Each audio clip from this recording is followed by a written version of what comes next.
वीर सावरकर का बचपन, संघर्ष और प्रेरणा की कहानी। वीर सावरकर का जन्म महाराष्ट्र के नासिक जिले के भगूर नामक गांव में हुआ था। उनका पूरा नाम विनायक दामोदर सावरकर था। उनका परिवार एक साधारण लेकिन संस्कारी ब्राह्मण परिवार था।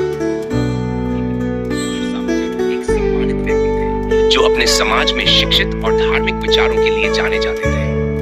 उनकी माता राधाबाई सावरकर एक आदर्श भारतीय गृहिणी थी, जिन्होंने अपने बच्चों को नैतिकता और देशभक्ति के गुण सिखाए। अद्भुत साहस और नेतृत्व के गुण दिखाई देने लगे थे। वे अक्सर अपने मित्रों के साथ मिलकर शिवाजी महाराज के युद्धों का अभिनय किया करते थे। इस दौरान वे अपने दोस्तों को संगठित कर उन्हें देशभक्ति के गीत गाने और क्रांतिकारी कहानियां सुनाने के लिए प्रेरित करते थे। जब सावरकर मात्र किशोर अवस्था में थे, उस समय उनके परिवार पर बहुत बड़ा संकट आया। भारत में फैली प्लेग महामारी के दौरान उनके माता पिता का देहांत हो गया। इस कठिन समय में उनके बड़े भाई गोबाराव सावरकर ने परिवार की जिम्मेदारी संभाली। गोबाराव ने ही सावरकर को शिक्षा के महत्व और स्वतंत्रता संग्राम के प्रति जागरूक किया।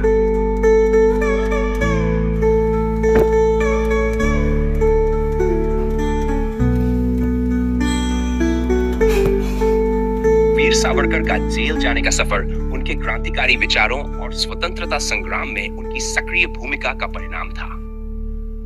उनका जेल जाने का घटनाक्रम कुछ इस प्रकार है। क्रांतिकारी गतिविधियां और गिरफ्तारी। फर्ग्यूसन कॉलेज पुणे में शिक्षा के दौरान सावरकर ने ब्रिटिश हुकूमत के खिलाफ क्रांतिकारी विचारों को बढ़ावा देना शुरू कर दिया था। उन्होंने अपने साथी छात्रों को एकजुट कर मित्र मेला नामक संगठन बनाया, जिसका उद्देश्य भारतीय युवाओं में देशभक्ति और स्वतंत्रता की भावना जगाना था। इसके बाद सावरकर ने लंदन में जाकर पढ़ाई की, जहां उन्होंने इंडिया हाउस नामक संगठन के माध्यम से भारतीय छात्रों को संगठित किया और उन्हें ब्रिटिश सरकार के खिलाफ क्रांतिकारी गतिविधियों के लिए प्रेरित किया।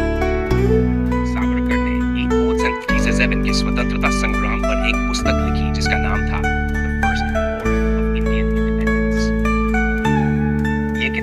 ब्रिटिश शासन के खिलाफ बगावत को प्रोत्साहित करने के लिए लिखी गई थी, जिसे अंग्रेजों ने प्रतिबंधित कर दिया। सावरकर का सबसे महत्वपूर्ण योगदान उनकी भूमिका थी, जिसमें उन्होंने ब्रिटिश सेना के खिलाफ भारतीय युवाओं को हथियार चलाने का प्रशिक्षण देने और क्रांतिकारी गतिविधियों के लिए तैयार करने का कार्य किया। गिरफ्तारी और मुक्ति। एंडाक्स में वीर सावरकर के साथी मदनलाल धिंगरा ने एक ब्रिटिश अधिकारी विलियम की हत्या कर दी थी। इस घटना के बाद ब्रिटिश सरकार ने सावरकर पर षड्यंत्र का आरोप लगाया। निटीज डेस्क में उन्हें लंदन में गिरफ्तार कर भारत लाया गया। उनके खिलाफ ब्रिटिश सरकार ने मुकदमा चलाया और उन्हें 2 जन्मकालीन कारावास 80 साल की सजा सुनाई गई। काला पानी की सजा, सेलुलर जेल। वीर सावरकर को भारत से अंडमान और निकोबार द्वीप समूह स्थित नाम सेलुलर जेल, जिसे काला पानी के नाम से जाना जाता है, भेजा गया। वहां उन्हें कठोर यातनाएं दी गई। उन्हें कोल्हू में बैल की तरह तेल निकालने का काम करवाया जाता था। भोजन के नाम पर मात्र पानी और रूखा सूखा खाना दिया जाता था और उन्हें अकेले एक अंधेरे कोठरी में बंद रखा जाता था।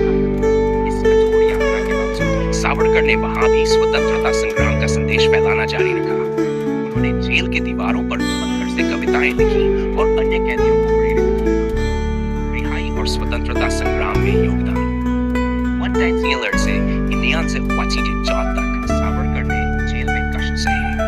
अनसेंट वाचिटी में उन्हें कुछ शर्तों के साथ रिहा किया गया, जिसके बाद उन्होंने भारतीय समाज सुधार, हिंदू एकता और स्वतंत्रता संग्राम में अपना योगदान जारी रखा।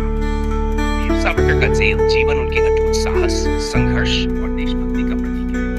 उनकी कहानी हमें ये सिखाती है कि कठिनाइयों के बीच भी अपने लक्ष्य को